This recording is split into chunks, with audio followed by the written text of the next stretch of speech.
So this is the real world application of your learning, and if you look, this is a paper that came out recently in Microbiology Resource Announcement, which talks about genome sequencing, because this is the important part, right? You need to sequence the whole genome to find the mutation on the gene. Right, so this is a study where they have sequenced the 2009 novel coronavirus strain in Nepal.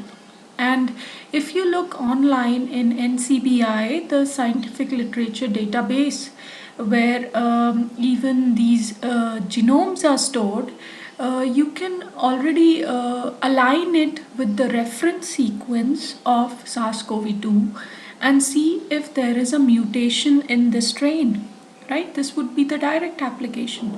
So let's look at this study to get the idea of how they sequence the whole genome. In this paper, they sequenced the complete genome of a SARS-CoV-2 strain that was isolated from 32-year-old Nepalese patient, right? So a person from Nepal who was coming back from Wuhan, China, and you know that Wuhan is the epicenter of this outbreak. This was a Nepalese student at Wuhan University, and the student had no history of any other comorbidities, that means no other disease. So when the student returned to Nepal, he had cough, mild fever and throat congestion. So the isolate was taken. How did they take the specimen or the sample? From the oropharyngeal swab, right? So you must have seen it in some of the movies or in YouTube videos. We take earbud, right, and you put it into the mouth in the oropharyngeal area to collect a swab. This was collected by the NFC in Kathmandu and then submitted to the WHO laboratory at Hong Kong, because they are specialists in this sequencing and they have all the information.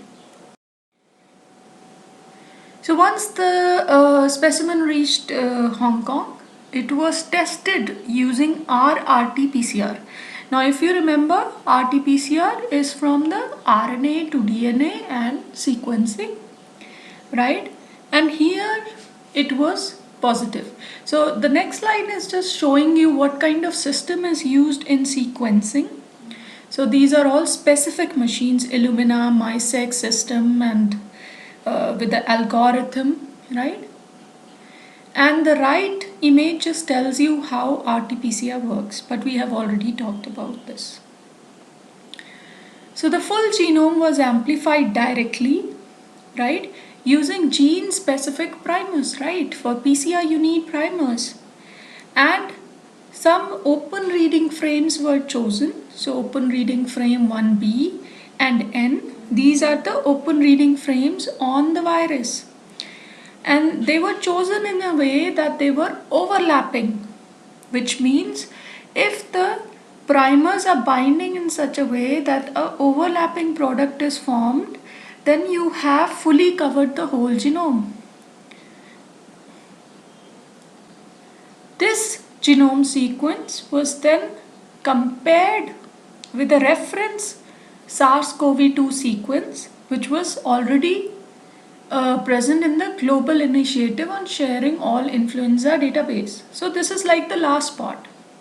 Once you do some genome sequencing, now you need to make sure that there are no mutations or it's exactly alike to the reference sequence, right? This is how you will find out if there is any mutation. This last slide just shows you the specific primers and the probes that were used for these sequencing. Forward primer binds at 5', reverse primer binds at the 3', and probe is to make sure that you're targeting the right coronavirus, right? So this is how genome sequencing works to identify mutations in the coronavirus. So for example, if we make a vaccine, even then the genome of the virus would have to be screened with these kind of primers to make sure that there are no mutations happening, and if mutations are happening, even then the vaccine or the drug is able to target it. Thank you.